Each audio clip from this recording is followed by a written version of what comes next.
plus de 20% de croissance en 2011, la performance est suffisamment rare pour être signalée.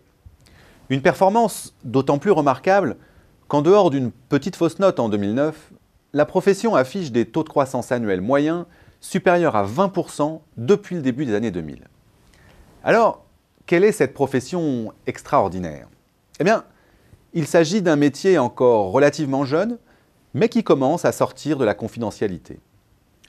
Le management de transition, puisque c'est de ça dont il s'agit, gagne en effet peu à peu ses lettres de noblesse et s'installe dans les habitudes des entreprises. Il faut dire que la formule a de quoi séduire. D'une part, elle apporte aux entreprises une très grande réactivité.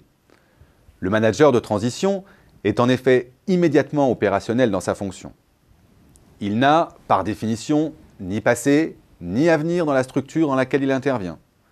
Il s'inscrit donc dans une dynamique de changement et non dans une logique de continuité ou d'intégration. Enfin, il n'est pas prisonnier des codes, des habitudes et de la culture d'entreprise. Autrement dit, il dispose, un peu à la manière d'un consultant, d'un recul que n'ont pas toujours les dirigeants en poste. Sauf qu'à la différence du consultant, c'est un pur opérationnel. D'autre part, la formule permet à des entreprises de petite taille de bénéficier de l'expertise d'un manager très expérimenté pour passer une période difficile, pour gérer la conduite du changement ou pour lancer un projet d'envergure. Restructuration, lancement d'une nouvelle activité, développement à l'international, intégration d'une société nouvellement acquise, etc., etc. Alors, pourquoi ce succès des managers de transition? Côté entreprise, les raisons sont multiples. Manque de moyens financiers pour embaucher un professionnel de haut niveau à plein temps, notamment pour les plus petites structures. Manque de visibilité en l'avenir pour embaucher de façon ferme un professionnel au salaire élevé.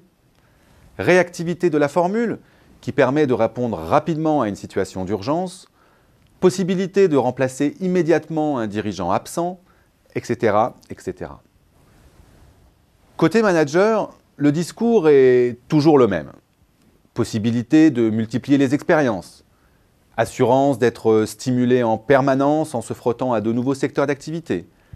Manière d'éviter la routine en changeant régulièrement d'entreprise. Autant de raisons certes valables, mais auxquelles il convient d'en ajouter une dernière qui est généralement moins mise en avant. Au cours des dernières années, la stratégie des entreprises en matière de ressources humaines a souvent été de se séparer de leurs cadres expérimentés pour les remplacer par des profils plus jeunes. Des jeunes managers dynamiques, motivés, contraints de faire leurs preuves et accessoirement plus dociles et moins coûteux que leurs aînés. Autrement dit, les années 2000 ont laissé de nombreux cadres supérieurs sur le carreau. Des cadres seniors qui ont rapidement vu l'opportunité de faire fructifier leurs compétences via ces missions temporaires. Ajoutez à cela le fait que la profession s'est structurée avec des entreprises entièrement dédiées au management de transition, afin notamment de se défaire de cette image d'intérim qui collait aux missions, et vous avez tous les éléments du succès du management de transition. Un succès qui, compte tenu de l'environnement économique et de la situation du marché du travail, ne se démentira pas dans les prochaines années. De quoi faire prendre encore un peu plus d'ampleur à une profession qui pèse déjà aujourd'hui entre 300 et 350 millions d'euros de chiffre d'affaires.